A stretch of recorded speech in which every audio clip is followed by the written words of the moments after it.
What's up mga kababayan? News that matters here. Dito sa video natin ngayon ay ating panoorin o pakinggan itong mga nagbabagang balita. Dahil sa pagsalita ni VP Sara ngayong araw lamang patungkol sa balak na pagtakbo nito sa taong 2028 sa presidential election, umalma na naman itong mga bangag, no? At gumagawa na naman di umano ng paraan para ipitin itong si VP Inday Sara. Grabe naman yan. Nasa kanyang speech mga kababayan, sinabi niya na napag-iiwanan ng ating bansa, no, sa mga karatig bayan sapagkat sa mga nangyayaring korupsyon under sa bangag na administrasyon. Nakitang-kita naman natin na may katotohanan naman talaga kung bakit patuloy na naghihirap ang mga ordinaryong mamamayan. Na ngayon na-trigger na naman ang mga bangag. Pero bago ang lahat, huwag niyo po sana kalimutang mag-like at subscribe para updated ka sa mga uploads ko araw-araw. At yun na nga no, mga kababayan, binutata din ni Atty. Sal itong mga kasamahan ni Junior, no, na nagpapakain ng maling impormasyon sa kanya. Tulad na lamang nitong si Bersamin na dapat ipalitan na di umano ito, no, sapagkat nilalabag nila ang kanilang duty na magatid ng tamang balita sa ating presidente. Oo nga naman mga kababayan, kawawa naman itong si Junior na ano yun, bangag na nga tapos ginagawa pang ingot dahil sa finifeed ito ng maling impormasyon.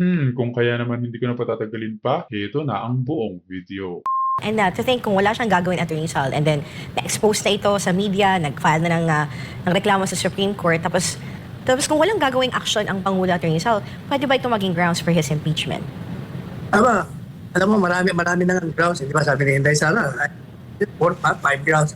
Marami talagang sana wag na tayong makarating doon. Kasi kagaya ng sinabi niya, yung impeachment, walang makikinabang niya, politika yan eh. Away-away lang tayo. Kaya dapat, siya mismo ay gumalaw na. Otherwise, baka siya na ang targetin naman ng mga papaliktad. Atty. Sal, kaya nga Atty. Sal, very important itong halalan na to Atty. Sal. Maganda na expose ito before ang botohan. Kasi magluluklok tayo ng mga possible na, magluluklok talaga tayo ng senador, congressman, Atty. Sal, di ba? Of course, hindi mo na mababago yung hindi pa natapos yung termino. Pero yung sa susunod, yung mga bagong ipapasok natin, Atty. Sal, na mga senador, at yung mga nagpapa-re-elect naman sa Kamara, dapat pag-isip-isip na yung mga kababayan natin, especially if they're involved dito sa blank dito sa BICAM na report, Atty. Sal. O doon mo makikita, Ana, na yung tao, hindi naniniwala sa kanilang paninira kay Inday Sara. Talagang kahit na bulahin mo, hindi, laban tayo sa gobyerno. Laban kayo sa gobyerno, pero hindi kami laban kay Inday Sara. Samantala, Atty. Sal, sa isang event sa Pasay City, tinanggihan ni Pangulong Bongbong Marcos ang hamon sa kanya na magpa-hair follicle drug test sa hamon sa kanya ng isang opisyal o isang dating opisyal sa palasyo. Sinabi nito na ang public office is a public trust. Kaya ni Pangulong Bongbong Marcos, Atty. Sal. Yeah, that's another example of this president being led to the slaughterhouse. Diba yun sabi ko sa article ko? Dahil minamali mo ito, nilalagay mo sa line of fire para banatan siya ng banatan. Kasi, yung advice na huwag ka magpa-cubicle, hindi nang gagaling sa kanya. Siyempre, nagtatanong siya. Di ba, ang sabi natin, ano naman kung ikaw ay nagtitake noon o kahit na ngayon? Kasi marami nang naging presidente, si Trudeau, Canada. Sino pa? Si Obama, inamin. Hindi naman na-apekto ng panguluan nila. Kasi, hindi ka naman huhusgahan sa pag-take mo. Kung hindi, huhusgahan ka dyan sa performance mo bilang presidente. Correct. Pag yan ay pinilit mo na hindi ka magpapa-follicle test, hair follicle test, ibig sabihin, takot kayo. Takot ka na maging totoo nga. Gawin mo na. O aminin mo na. Huwag ka na magpa-hair follicle test. Sabihin mo, nag-take ako. Pero it doesn't affect my presidency. O di pakita mo yung mga ginagawa mo na. At sa totoo lang, between us, kung papakinggan mo siya, marami rin tayong kilalang mga talagang nagtitake. Hindi ganoon katino magsalita. Ha? Talagang diretso siya eh. In other words, hindi malala siguro ang kanyang pagka-addiction doon kung nagtitake siya ngayon. Kung dati naman, tapos na rin yun. Di ba? Walang mawawala sa kanya kung aminin niya. O magpa-drug test niya. Depende sa kanya maging desisyon, Atty. Sal. Katulad na sinabi niya, public office is public trust nga, Atty. Sal. No? But how can the public trust him if he is not honest enough doon sa mga controversy nga and allegations na sinasabi sa kanya? And the only thing to prove that is for him to undergo a hair follicle drug test. Tinitingnan ko yung nasa likod niya, yung executive secretary, ngingiti-ngiti. Your friend. Ngingiti-ngiti. Kayo dapat na nag-a-advise ni Presidente ng tama. Sasabihin ni Presidente, anong kinalaman ng public trust? public accountability. Malaki po, Mr. President. Kasi when you say public office is a public trust, ibig sabihin, kailangan ng taong bayan magtitiwala sa'yo. Ngayon, pinagdudahan ka, inaakusahan ka na ikaw ay addicted sa droga na maaaring maka-apekto sa iyong panguluhan. Dapat probahan mo na hindi totoo. So pag hindi mo probahan yon, hindi mawawala ang pagtitiwala sa iyo. Yun ang punto doon. Kaya merong koneksyon ang trust. Kaya yung mga pangiti-ngiti dyan sa likod, kayo gawin yung trabaho nyo, advise nyo ng tamang presidente. Nilalaglag nyo kayo mga may kasalanan Attorney Sal, what if, not really, hindi naman dahil sa advice sa kanya para hindi siya magpa-hair follicle drug test, kundi personal decision niya. And what if, mali talaga yung understanding niya dun sa accountability na part at walang kinalaman ng public office is a public trust para makumbinse siya, na magpa-hair follicle drug test. Then he takes the risk of the overwhelming loss of trust by the people who voted him in office. Yun ang magiging panganib. Hindi na siya pagkakatiwalaan. At yun ang magiging albatross niya. Mahihirapan na siya mag-govern effectively sapagkat nawala na ng pagtitiwala ang bayan sa kanya. Kahit anong gawin mo maganda niya, wala, hindi naman hiniwala kami sa'yo. Yan ang magiging panganib. Habang tumatagal, padismaya ng padismaya ang taong bayan sa kanyang mga winiwika at sa kanyang performance bilang leader ng ating bansa. At ang grabe pa dun, mas lumalala pa ang mga nagiging issue niya, sa kanyang pamamahala. Oo, Attorney Sal, kasi parang napaka-off Isipin mo, ikaw ang presidente ng Pilipinas, pero hindi mo, para sa'yo, walang kinalaman ng public, walang kinalaman yung pagpapa-hair follicle drug test doon sa allegations sa'yo na gumagamit ka ng illegal na droga. Para sabihin mo na walang kinalaman yun sa katagang public office sa public trust, Attorney Sal. Kasi parang something is off na hindi ganun ang pagtingin mo. I mean, wala ka bang, understanding mo sa katagang accountability, Attorney Sal? You're very much accountable to all Filipino people kung saan ikaw ang namumuno. Sana makarating sa kanya yung ating pinag-usapan at mabasa niya yung aking artikulo para sa kanyang kabutihan. Alam mo yung, di ba sabi natin, lahat ng presidente, ang presumption, gusto nila ang kabutihan ng bayan. Kaya tayong mga mamamayan, tungkulin din natin na sabihin sa kanya kung anong mga napapansin natin, anong mga kamalian, para magawa niya ng paraan, tumugon siya sa kawastuhan ng ating mga pinapahayag. Kasi alam mo, Attorney Sal, I don't know if it's general, pero marami sa mga, mahirap pagkaroon ng isang leader na walang sense of accountability, Attorney Sal. I mean, hindi mo binibigyan ng pagpapahalaga ang pagkakaroon ng accountability, maliit o malaking bagay. Correct, kasi if you do not believe in accountability, then you will be violating the law, the Constitution with impunity. Kasi you feel na I am not accountable to that. So I couldn't care less. I'll violate this because I'm in power. Yan ang magiging katwiran ng mga tiwaling opisyal. Kasi alam mo, Attorney Sal, kung ayaw din kasi ng Pangulo na, sumailalim sa drug test, pero yung magiging negatibong epekto nun sa mata ng sambayanan, ating international community, lalo na sa nais mag-invest sa ating bansa. Kasi for the longest time, nasa balita to, Attorney Sal, and of course, ito yung naging pahayag niya. At nababasa din yun ng international community na tingin mo magiging, mataturn off sila, Attorney Sal, sa naging pahayag ng Pangulo. Siyempre, kasi nga, yung mga dating presidente, mga minister, na nag-take niyan, mga world celebrities, inamin nila Hindi naman nasira ang kanilang mga reputasyon kasi nga inamin mo. At saka nakita naman na it did not affect their work as public servants. O kaya as celebrities in the movie industry. Well, kahit sabihin pa natin hindi maka-apekto, Attorney Sal, sa kanilang trabaho. But, they are very influential people, Attorney Sal. And, a lot of people are looking up to you, especially yung mga kabataan. And if you are taking illegal drugs, at kahit sabihin mong hindi ka ganun kalulong, you're also telling the public na it's okay naman mag-gumamit ng illegal drugs. Naging presidente nga siya, naging artista nga siya, naging successful sa buhay. Is that what we are telling the younger generation? That it's okay to use illegal drugs and you can still succeed sa maraming bagay? What do you think, Attorney Sal? The moral lesson there is do not lie. Yung pag-amin nila will show na meron kang integridad. You cannot deceive yourself and the people about yourself. Yung honesty yun. Honesty. ang issue doon. Pero paano ba yan, Atty. Sal? Wala sa katawan ni Bongit ang pagkakaroon ng honesty. Kitang-kita naman kung paano pagtakpan ang mga kabangagan o kayupang ginagawa nila sa loob ng Malacanang. Samantala, Attorney Sal, sa iba pang usapin, kinukonsidera ni Vice President Sara Duterte ang pagtakbo sa 2028 presidential elections dahil sa mga nangyayari ngayon sa bansa. Sa pahayag nito, Attorney Sal, sinabi ni VP Sara, and I quote, "I'm seriously considering running in the 2028 presidential elections dahil sa mga nakikita natin sa bayan. Dapat ayusin, dapat baguhin, kailangan maging competitive tayo sa buong mundo. Napag-iwanan na ang Pilipinas at ayaw natin yon." Sa tingin mo, Attorney Sal, no? Sa naging pahayag na ito ng ating Vice Presidente, mas lalo ba siyang iipitin ng mga galit sa kanya at ayaw sa kanya na tumakbo siya sa 2028? Wala nang pang-ipit Inipit na nga So, there's nothing they can do more harm. Ginagawa na nila. Tayo naman, mabuti naman. Kasi, alam mo, kung sa totoo lang, kung tumakbo siya presidente at hindi siya nag-slide, at kung lalo na kung ang vice presidente si Pangulong Duterte, wala sana tayong problema ganito. Pero nandiyan na yan may remedyo pa rin. Ang remedyo, takbo siya sa 2028. Kasi nakita ko po ang trabaho ng dating presidente Duterte.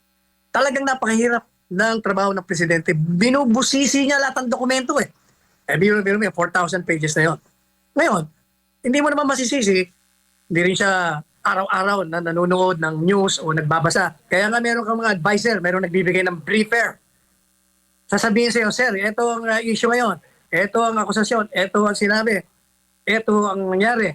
These people, ang nagbibigay kay Presidente, siguro ang advice, Mr. President, wala naman yun sa enrolled bill So itong ating Presidente, yun naman ang kanyang depensa. Wala akong nakita, hindi totoo yan, invento yan, sinungaling yan. Kaya kawawa naman. Kaya ang sabi ko po sa artikulo, itong mga advisors nito, either mga kulang sa utak, sa talino, o wala silang pakialam na magmukhang kanji at bobo ang kanilang boss, ang kanilang principal. Wala silang pakialam doon. Kasi hindi nila alam na yung payo nila na tatanggapin naman ng presidente because he has all the reason to rely on the people he trusts. Pero ang nangyayari nga, sa halip na makatulong kay presidente, nasisira siya. Sa mga biro nyo, sasabihin niya, wala. Talaga naman wala kayong makikita, Mr. President, kasi pinag-uusapan yung BICAM report, conference report, hindi yung pinirmahan nyo. Alam mo, Hana, this is not the first time na misled ang presidenteng ito. Maraming beses na. 3 lang ang babanggitin ko sa'yo. Ito yung una. Ano pa yung dalawang nauna? Natatandaan mo yung kaso ng Maguindanao del Norte? Nagkaroon. At sang-ayon sa batas, yung manalo na vice-gobernador doon sa halalan sa Maguindanao, siyang uupo doon sa hinating Maguindanao del Norte. Kaya dapat Governor Bay Aini Sinswat. Yun ang sinasabi ng batas. Pero anong advice sa kanya ng mga tagapayo niya? Sir, pwede ka mag-appoint. Nag-appoint siya. Kaya nagkaroon ng sigalot yan. Hindi nakaupo si Governor Bay Aini. Dahil nga sa payo ng mga tagapayo niya. Ano pa? Natatanda mo yung sinalakay nila ang KOJC? Hindi ba kita ang buong mundo sapagkat nasa video naman na sinalakay ng mga armadong SWAT, police, ilang araw, maraming nasaktan, may namatay pa nga, may sinira at lahat. Armado talaga, in full battle gear. And that, when the president was interviewed, sabi niya, wala namang armadong police. Hindi ba? Nagmumukha tuloy siyang na sabi nga ni Bubi Tiglao, ano ba ito? Misinformed ba ito or unhinged? Yan ang problema. Ako, ang sinisisi ko talaga dyan. Sapagkat ang presidente, maraming ginagawa yan. He has to rely on the advice of his advisors, mga alter egos niya. Paano ba naman kasi, Atty. Sal, ang mga nakapaligid sa kanya, yung mga bangag din, mga elitista. Kaya dinalang kanyang pinanggagawa. Sila ang sinisisi ko dyan. Sapagkat hindi mo naman talaga maaasahan ng presidente, lahat alam niya. Kagaya ni Presidente Duterte. Presidente Duterte, talagang kakaiba ng Presidente Duterte nga pala. Sapagkat siya ay abogado. Alam niyo po ang abogado, masyadong mitikuloso. Kasi bago siya pumirma sa isang dokumento o bago siya magsalita, kailangan alam niya lahat ng facts. Kaya napakatagal, kaya nga ayaw niya lang si Inday maging presidente sapagkat naranasan niya ang hirap maging presidente. Kaya nga yung mga kagaya ni Presidente Marcos Jr., hindi naman abogado, will have to rely on the wisdom, the advice, suggestion ng mga taong sanay dyan. Yun nga, dyan nagkamali siya, kaya bumabagsak ang kanyang rate.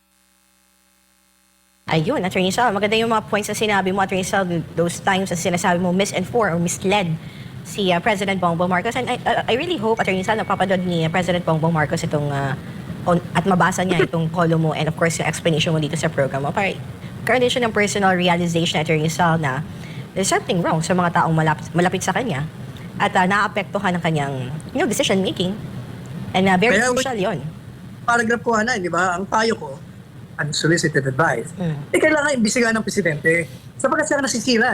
Imbisigahan niya kung bakit naging ganyan yung bicameral conference report na nagkaroon ng blanco at pinunaan ng mga taong, I'm sure, kaalyado niya. Hindi naman pa pwede yung sinasabi ni Stella Kimbo na typographical error. May Joseph naman, Diyos ko naman. Ginagawa naman tayo mga tanga nitong kongresistang ito.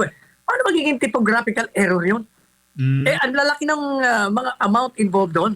At sabi niya, yung technical committee, been assuming na totoo na inutusan, hindi naman maglalagay ng amount yan kung hindi sasabihin ng may mga kapangyarihan. Kaya nang sinabi natin, alam po yung BICAM Conference Committee, binubuo yun ng ilang tao. Siguro 15 sa mga Kamara de Representante, 15 sa Senado.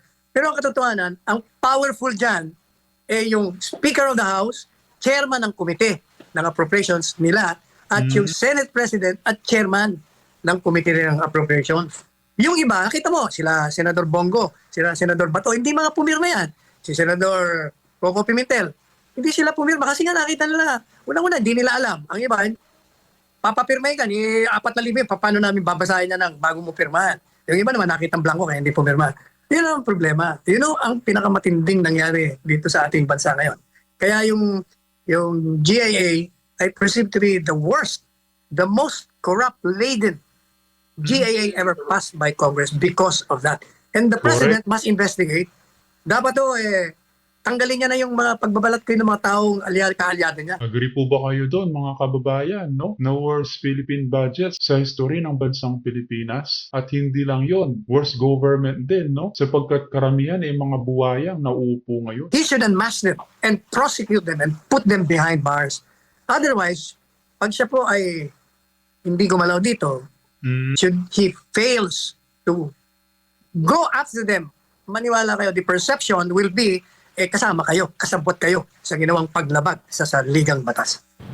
That's a very important point, Attorney Sal. Kasi alam mo, Attorney Sal, pag nag-ikot ka, Attorney Sal, sa mga kababayan natin, ito yung pinag-uusapan nila yung issue ng corruption. And they're really, galit na yung mga kababayan natin, Attorney Sal. We went to Hong Kong, Attorney Sal, at na-meet namin yung ilan ng mga Filipino leaders a few days ago. Ito yung bukang bibig nila, Attorney Sal. Galit na galit sila sa korupsyon, sa criminality and proliferation ng illegal drugs dito sa bansa. At gusto talaga nila, Attorney Sal, pinapaabot nila kay Pastor, yung galit nila, Attorney Sal, na bakit under this administration, mas grabe yung talamak ang korupsyon, talamak ang illegal drugs, at higit sa lahat, ang criminality. What do you think, Attorney Sal, ang dapat gawin ng ating mga kababayan ngayon this coming election? At very crucial na maging decision nila. Ang magiging problema lang natin dyan, gaya na palagi kong sinasabi, ang majority pa rin ang kulang sa aral. Marami sa ating mga kababayan, yung nangyayari dito sa GA, hindi nila naiintindihan, hindi nila alam yan Kaya pagdating na naman sa alala, kung sino yung may organisasyon, may pangalan, may pera, yun na naman, ang uupo. Kaya talagang ang laki ng problema ng bansang ito. Yun lang, Attorney Sal. At higit sa lahat, kung may bagong leadership na ilalagay for Congress and Senate, Attorney Sal, yun namang mapagkakatiwalaan, Attorney Sal, at walang bahid ng korupsyon. At posible ba yun, Attorney Sal? Under this administration, na mapalitan sila. Alam mo, wala ka nung nung isang araw, nasa Hong Kong ka pa Natatanda mo kayo, kung nabalitaan mo. Yung grupo ng kaliwa at grupo ng mga dilaw, nagrally sila dyan sa EDSA Shrine, sa People Power Monument, sa Liwasang Bonifacio. Ang una nilang ikinalat dyan para maikayat ang mga Duterte followers, yung mga kampi kay Inday Sara. Sinabi nila, magrarally tayo, sama namin nyo dahil sa korupsyon, dahil sa GA. Pero ang tunay na dahilan, pinapa-impeach siya kasi yung mga nag-initiate noon, puro mga complainants Pero binubola tayo. Kaya araw-araw sinasabi natin, yung mga rallying yan, against Inday Sara. Kaya nabalita mo ba kung gaano karami yung nagpunta? Correct. Doon sa rally, pabor kay Inday Sara na walang impeachment, 1,800,000 tao at baka mahigit pa. Doon sa kanila, wala pang 4,000 combined yung mga umaten, alam mo, nagpunta ako doon para makita ko talaga yung bilang ng tao. Kaya wag nilang bobola. Itong si Trilling, binobola ba tayo? 40,000 lang. Bulayan-bulay lang mo. Nandun ako. Sinilip ko eh. At kinausap ko yung mga pulis. Yung hindi ko inabutan sa People Monument. Tapos yan, mga 1,000 lang ako nagpunta rito. O ba't sabi, 4,000? Hindi ko. 1,000 lang siguro. Swerte na kung umabot sila ng 2,000. O dun sa shrine, lalo mas maliit daw, mga 1,500, sabi ng mga pulis. Ganon din sa Liwasang Bonifacio. At yun na nga no, mga kababayan, narinig natin itong mga nagbabagang balita sa oras na ito. As always, mga kababayan, kita na lang ulit tayo sa ating next vlog. Huwag niyo po sana kalimutang mag-like at subscribe para updated kayo sa mga uploads ko araw-araw. Maraming po salamat mga kababayan. Ingat and God bless.